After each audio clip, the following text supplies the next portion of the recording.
Back to our Dark Souls 3 playthrough. I am the Irish Kaiser, and today we're going to be doing a little bit more work on the undead settlement, and then we should be advancing to the next zone. So, we will be traveling back. We will be traveling to the Road of Sacrifices, I do believe, is where we will start. I am not sure exactly where I left off. I do apologize.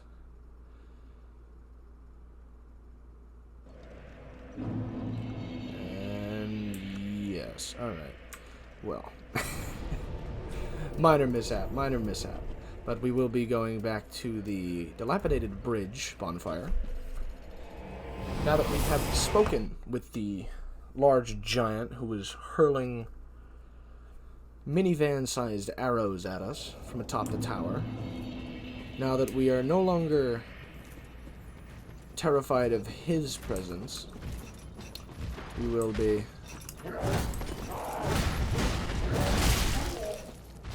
dealing with this gentleman quite rapidly.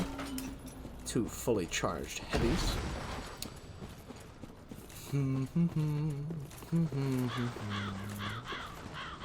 we will beautifully allow those two to perish. Now, this, the Undead Bone Shard. Undead Bones Shard. Whatever you call it, it's a very important item, especially this early in the playthrough. Excuse me, my good sir. As we pick up all the items.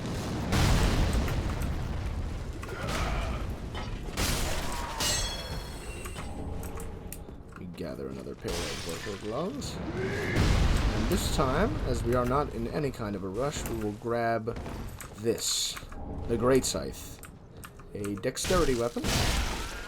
We are not all that well equipped. I don't even believe we have the... Oh, we do have the stats to wield it, but it is a mainly dexterity scaling weapon. It's decent. There are better options available in later areas by farming certain enemies, namely the Corvians, in the area we will be headed to next. Right here is the Cleric set. We will be missing wildly, it seems, ending that poor mild gentleman's life.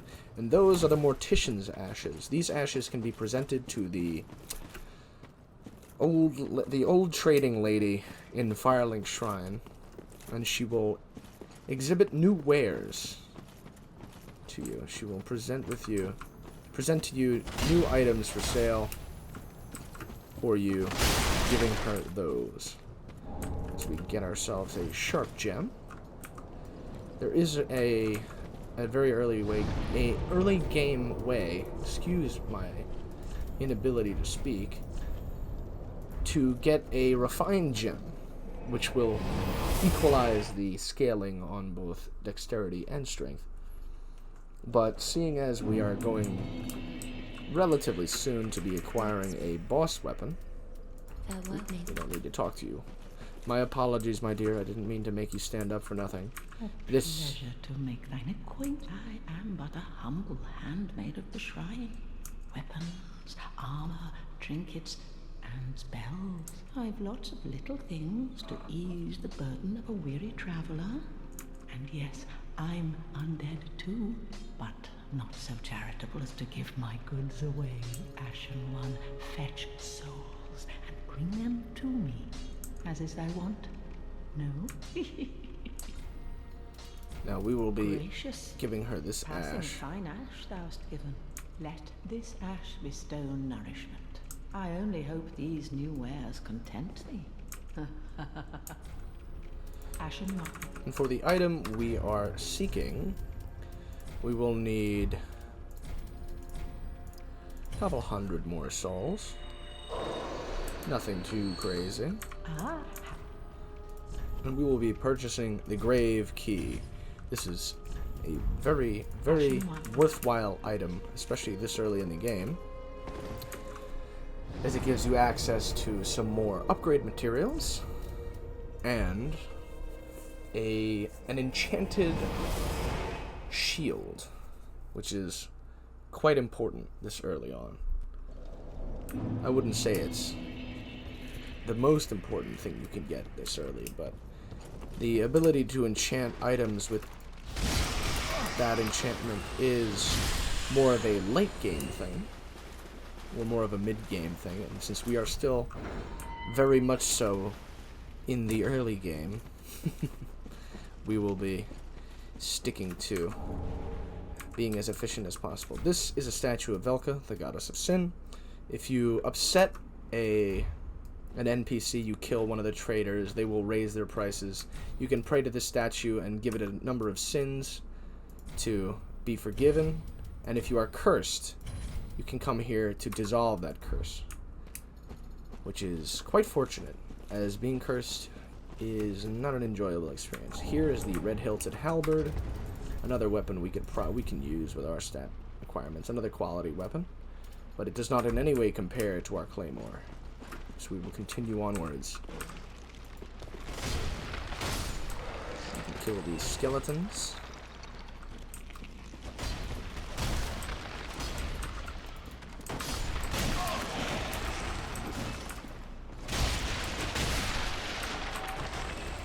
Gentleman falling apart, falling to pieces at our comedic genius, no doubt.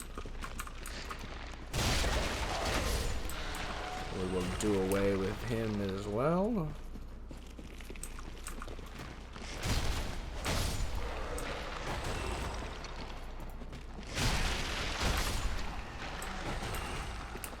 And him as well.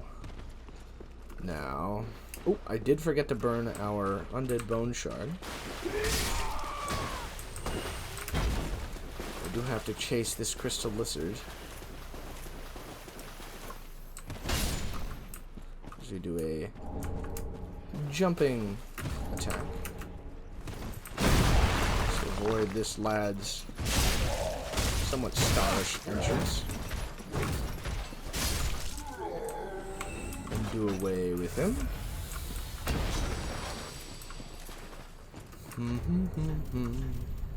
Ooh, we do not have a ranged weapon, so it seems we will be doing this with fire bombs. But that is nonetheless completely possible, as we hit it on the first try. And this is the blessed red and white shield. This will give you a small amount of HP regen per second, simply by having it on your person. You don't have to be holding it or use it. You don't have to do damage with it. It's simply a passive ability.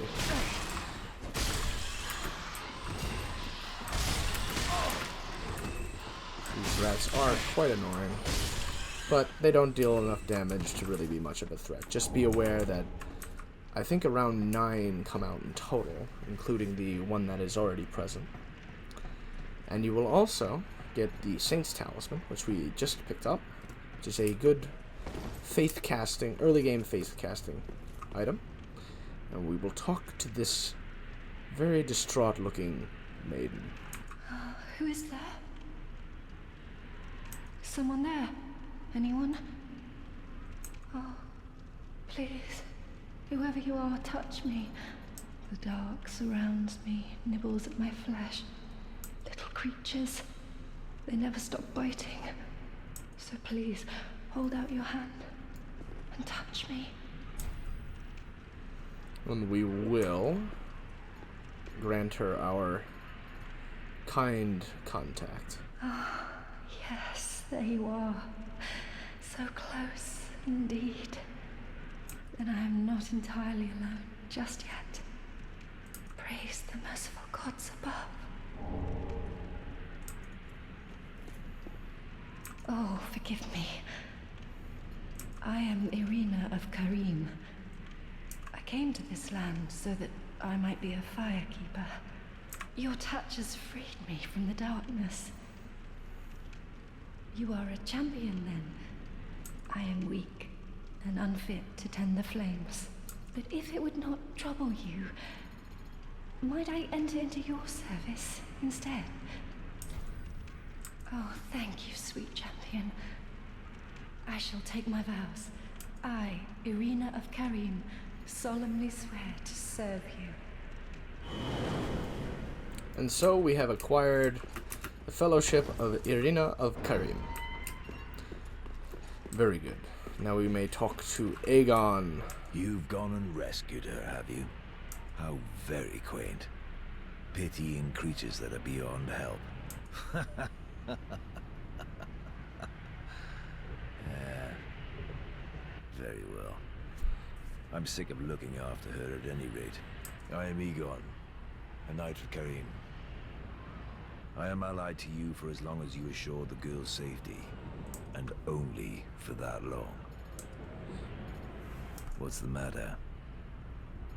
My terms are very simple. I am allied to you for as long as you assure the girl's safety, and only for that long. Aegon, not a very personable character. Not the least sociable person in the franchise, or even in this game for that matter. There are plenty of others who are equally as insufferable, if not more so. But he has a bit of a tone issue. But we will proceed back down to the oh so fantastic Crucifixion Woods bonfire. The Road of Sacrifices. The Road of Sacrifices, yes. The Road of Sacrifices. We will quickly head back to Firelink Shrine, and I will show you how to use the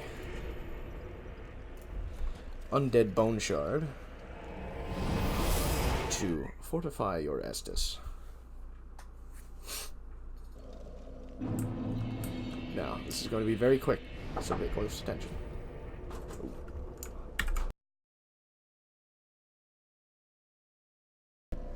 Alright, and we're back. Apologies.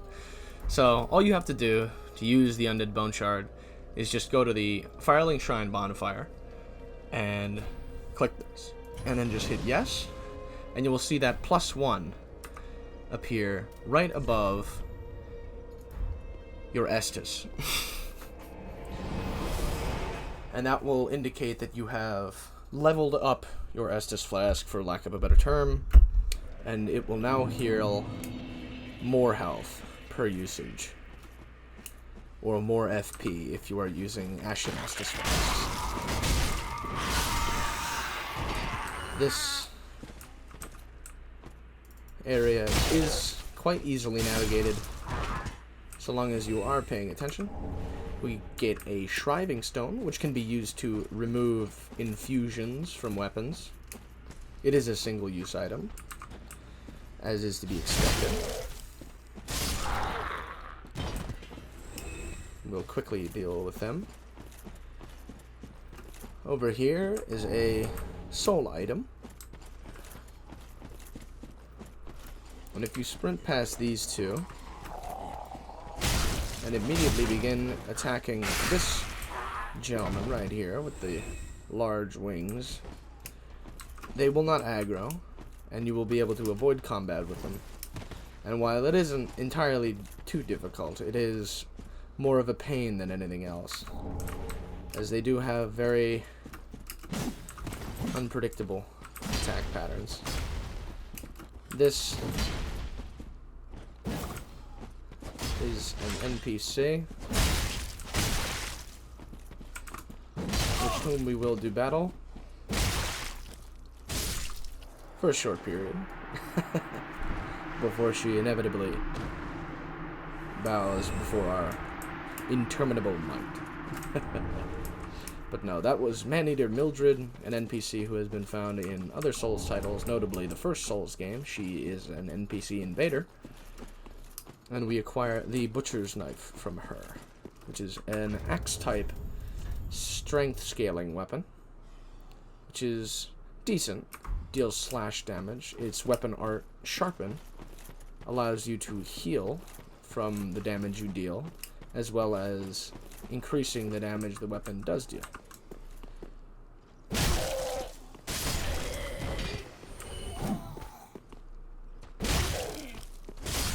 We'll deal with these two. And up here is another Titanite shard. And right over there are the two hollow scythe-wielding hollows that we had walked past and avoided earlier. Now down here, you can run directly across this bridge without really causing too much of a fuss, but if you drop down here, you enter a secret area. I know, quite intriguing. But as these are dogs, ooh, we don't want to do that. We want to do that. Dogs don't do too well with fire. So this will make it much more manageable. If you do have the two of them attacking you at the same time, it can be frustrating, and the propensity of rolling backwards accidentally over this cliff and dying are quite high. So we will avoid that entirely with the usage of some items. Slay this red-eyed gentleman. Roll down here and sprint on past these fools. These foolish Corvians. Light our bonfire. And we will rest at it in order to reset their spawns. And here we have another pair of NPCs. Oh, hello. How do you do? This is Horace, a friend and travelling companion. Are you too in search of the Lords of Cinder? We are well along the road of sacrifices. Below us is the Crucifixion Woods. Beyond the flooded woods lies Farron Keep, home of the undead legion. Further yet is the Cathedral of the Deep. We seek the cathedral, home of the grim Aldrich. We may go our separate ways now, but we are both seekers of lords. The next time we cross paths, one may find the other in a time of need. May the flames guide your way. I did unfortunately skip over her introductory line, which is when she states her name. She is Anri of Astora. Now, if you are playing as a female character, that she will be no longer female, she will be a male. But as I am playing as a male character, she is a female. This is Horace. He doesn't say much. Just kind of growls at us. Oh yes, Horace. He's not very talkative. But don't think ill of him. He's an upstanding, kind-hearted knight. A fine partner for this grueling journey. Without his help, I would have cursed this onerous duty long ago. So yes, we get a little bit of their backstory. And quickly now, we shall move on through the Crucifixion Woods. Ooh, very epic timing on your part. Oh my. This is not going well at all. Quite unfortunate. These enemies are unbelievably frustrating, as they have a lot of moves that will cause you to be pinned to the ground, and they have extreme range.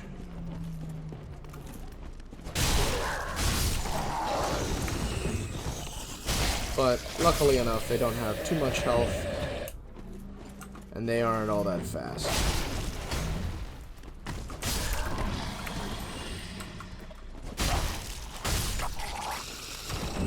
Gather another Titanite shard from that corpse, and we will continue on toward the next bonfire.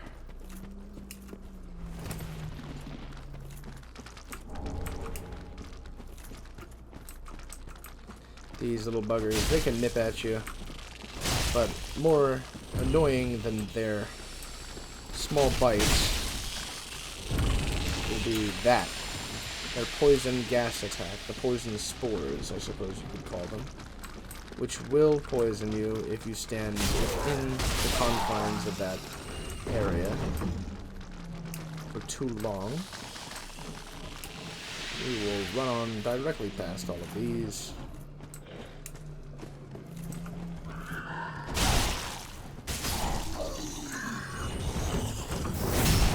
finish off these two in a prudent manner, as we are somewhat in a rush.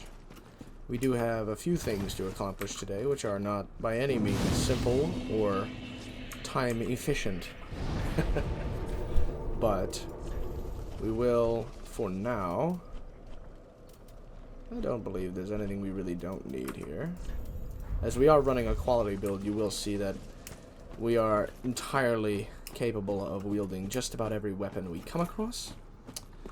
But now is for another little tip.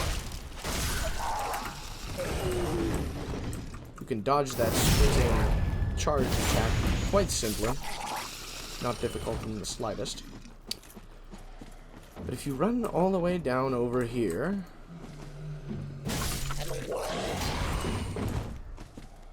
you can kill these two quite easily and slide down without taking any fall damage and grab yourself your 8th Estus shard, your 8th Estus Flask use in the form of another Estus shard.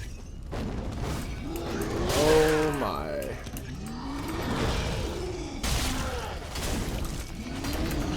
My god. I'm dead. Yep. That was a terrible, terrible, unfortunate sequence of events. Horrendous and infuriating, to say the least. That pause was the main source of my frustration with the perpetrators being insufferable, to say the least. But I digress. This is about gameplay, not the aggravating people I deal with. But we will slide down here, and we will deal with this gentleman.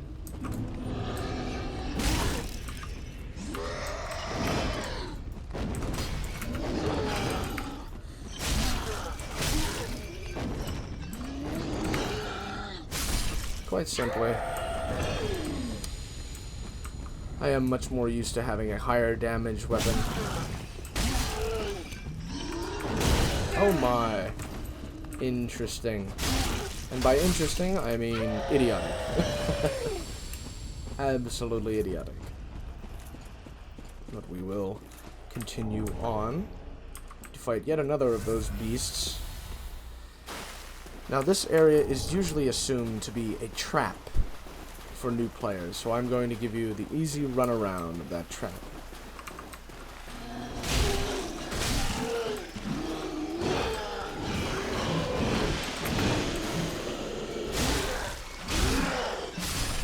And that is simply come down here, kill this gentleman, and you will get the sorcerer armor set, as well as the sage ring. The sage ring will allow you to cast spells of any sort much quicker.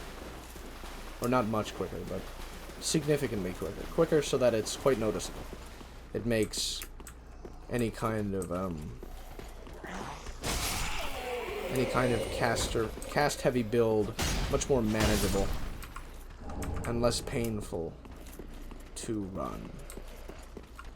And now that we are over here, we will deal with this gentleman. Move on over here, and I will show you another NPC who, unfortunately, at least for this run, we will not be able to recruit. This is well, this is Wilhelm. unexpected. Oh no, it don't is not. often. What do you want? This is my study that you've happened upon. If you haven't any business, I've reading to get back to. How intriguing. You'd better not. And should never be forced. You have your own methods. Don't let it bother you. Be on your way then. You're unkindled. Shouldn't you get back to your duty? This is the NPC responsible for teaching you sorceries. While you do need an intelligence of, I believe, a minimum of 10. And we have an intelligence of 9. So he flatly refuses, rather politely, I must say, He refuses to go into our service as he does not see any potential in us, which is entirely understandable.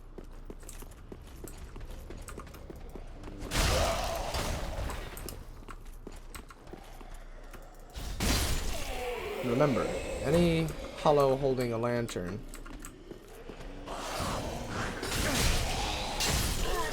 should always be your focus, as should the one with the lantern get off their haranguing cry, they will alert the other enemies in the area, ensuring at least a more difficult fight, if not an untimely demise.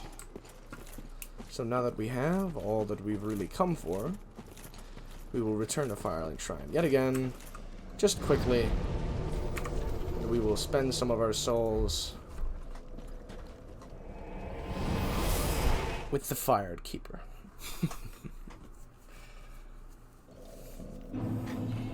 Oh, and we have another NPC visitor.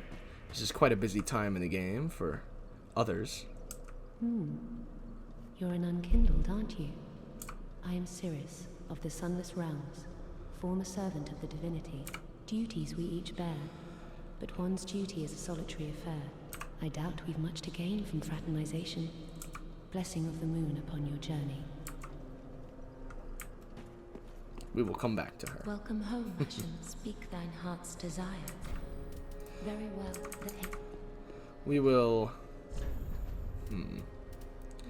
dump a level into Vigor, and we will spend farewell, Ashen. a few more souls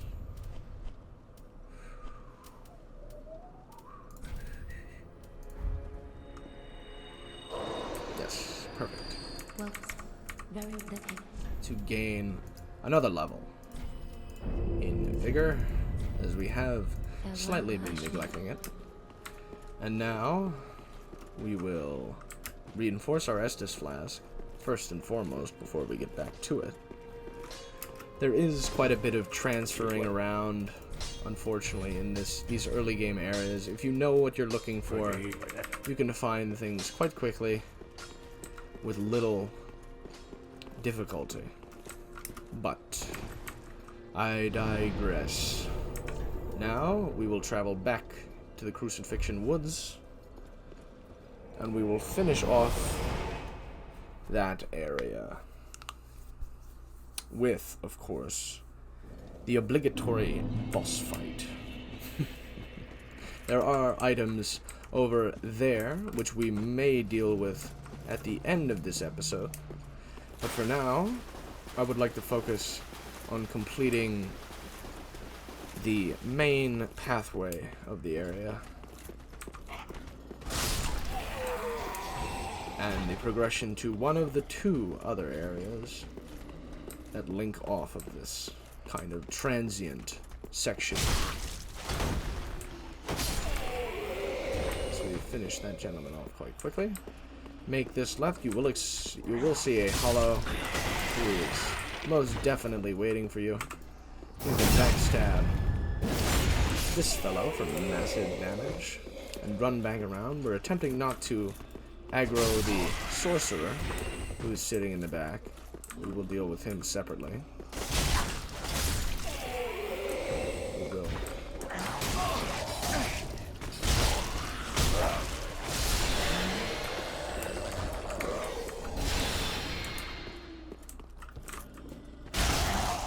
And we will deal with the two of them. And now, ooh, we did forget to get one item. This hole right here, if you are so unfortunate to fall down, that goes to the area I spoke of earlier. That is usually ends up being a trap, and by falling through that hole it will reduce your health, especially at a low level. It is a significant chunk of your health, and then that red-eyed monstrosity will assail you. And it does seem, yes, we have gotten the blue bug pellets, so we will equip those in our pause screen hotbar and use one of our embers. And this This is where the allegiance of Aegon of Karim brings us.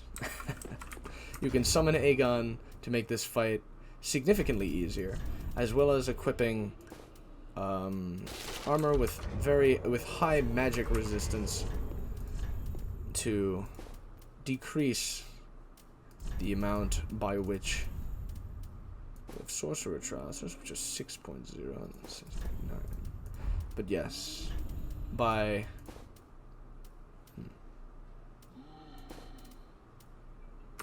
yes. So with this armor setup, we have the highest magic resistance, and by using the blue bug pellets, it will only increase our magic absorption, therefore greatly diminishing the amount of damage this boss can dish out.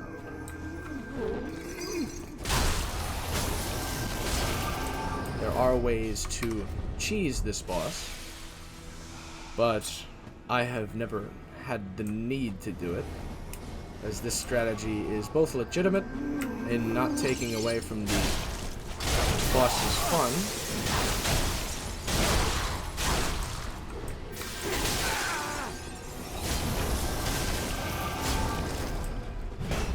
but as you can see, the boss fight is not all that difficult.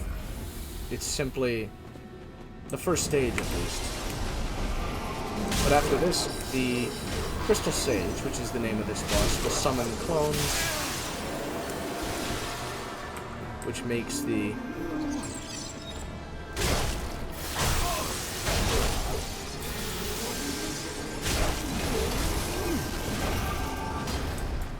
identifying them a little bit more difficult.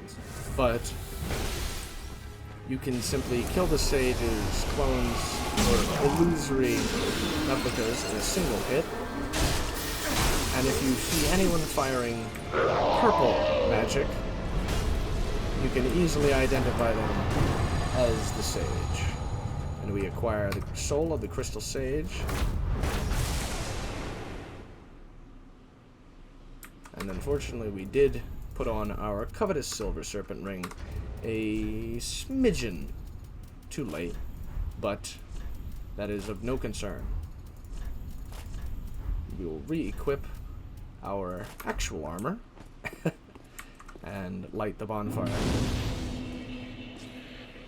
We can rest here just to restore our Estus, but the next bonfire is exceptionally close, so we will just run over there before we call it quits on this leg of the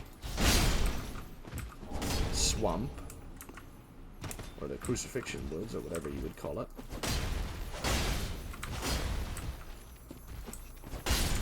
So we kill 2 crystal lizards for a single twinkling titanite apiece.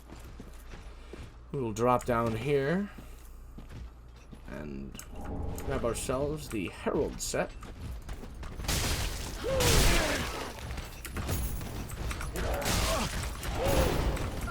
And you can simply run past these enemies. They won't follow you past the bridge, which I find quite funny.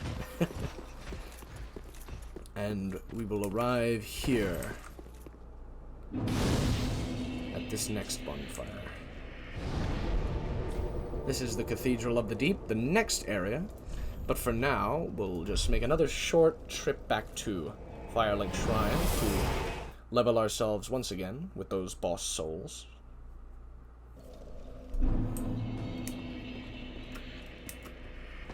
Well, very well, then take.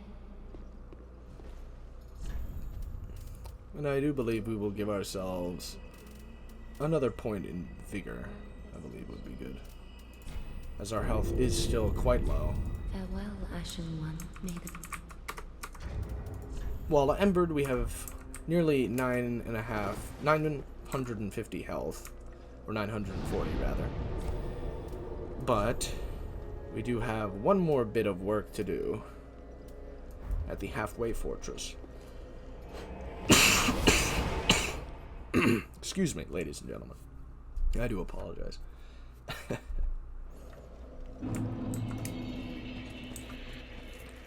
But if we run down here, and instead of following the path to the left, we jump down right here, and right here, we will get ourselves another small soul item. And land right here. And we can deal with these three. We will have to fight more of these.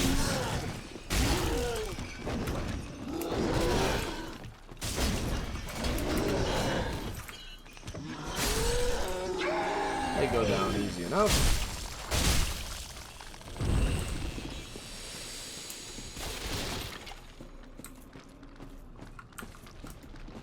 But we will manage to deal with it. And he will drop us a Titanite shard. We will, as you can see, the poison gas is quite dangerous. Now we will move over here to the left. This is a door you can open up later on in the game to access that behemoth back there. But right now we have that man to contend with, or rather, that man to completely skirt around, as FromSoft seems to pity the poor new player in this assistance route. We will move on by, pick up the sellsword set, as well as the sellsword twin blades. And when we move back here, we will acquire our true prize, the Farron Coal, allowing you to infuse weapons with different kinds of gems. As right now, I believe we only have access to the fire, the raw, and I believe there's one more, and the refined gem, most likely. But we will use a bone to go back to the bonfire we last rested at, and then we will move on. We will rest here quite quickly, and we will move to Crucifixion Wood bonfire, and then we will have another somewhat lesser boss fight to deal with. It is not an official boss fight, but you'll know what I mean when we get over there. It's right across the ways here. You run across here, avoiding the giant crab. You simply stay out of the water, and he will ignore you. But as we get over here, you will see that man over there, with a large log in his hands. We'll hit him with a firebomb if we're good enough. No. No. There we are. Get him all angry, and get him to come over to us. Now these gentlemen do have quite heavy armor.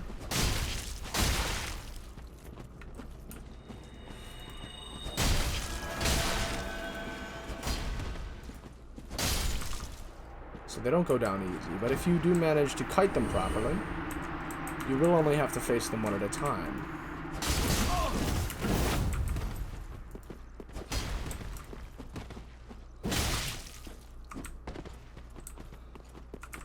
These are the exiles, the guards of Farron Keep, which is the other area that links up to Firelink Shrine. And they both drop their weapons, those being the Grey Club, which is a fantastic strength weapon, and the Exile Curved Greatsword, which is actually a curved Ultra Greatsword, but nevertheless. But these are both very, very good weapons, easily obtained early in the game simply by defeating those NPCs. And we can run over here and grab ourselves a pair of Homeward Bones. And right down here on that body was the Farron Coal that we just grabbed. Unfortunately, there is no way to open this door, but nevertheless, we advance onwards. Now down this ladder, once we descend, we will have entered officially Farron Keep.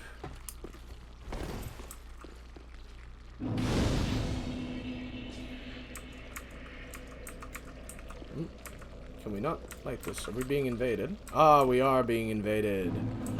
Ah. I do wonder where this lab may be. Maybe he's up here. A little bit of PvP is never a bad idea. Though I do regret to inform all of my viewers that I am not an aficionado of such combat styles as that. I do hope he's up here. This is quite a big area to invade.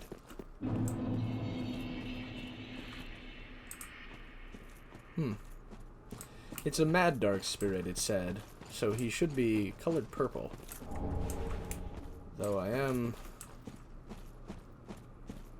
interested to see where he spawned. I do hope he's not down in the Farron Keep. Oh, there he is. Oh, wow. That is quite a disturbing. He has a follower's torch. Come on, dude. Let's fight. Dude. I'm sorry. Bow. Oh. And he's left. Very well. But that is the end of that, ladies and gentlemen. I have been the Irish Kaiser, and I will bid you all